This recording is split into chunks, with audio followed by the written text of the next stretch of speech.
5 són els llibres triats per la Biblioteca Pública Municipal de Cambrils per participar en la Setmana del Llibre en Català, que es celebra al mes de setembre.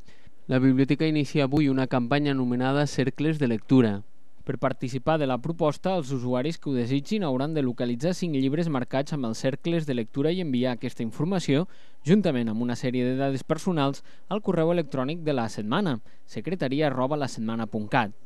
Entre tots els correus rebuts es farà un sorteig de rutes literàries i s'obsequiarà amb un lot de llibres a la biblioteca des d'on hagi participat la persona guanyadora. Parlar de la Setmana del Llibre en Català vol dir que hi haurà una mica més de ressò, que hi ha gent que coneix aquesta fira que se celebra dintre de la primera quinzena de setembre, però per a aquells que no saben que existeix, doncs d'aquesta manera se farà una miqueta més de rebombori al voltant d'aquesta fira de les editorials i d'altres agents que treballen per l'edició en català.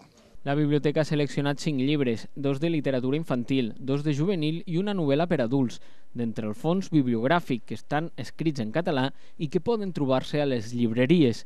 Tots ells porten l'enganxina Cercles de Lectura, que els identifica com els escollits. La campanya finalitzarà el 10 de setembre.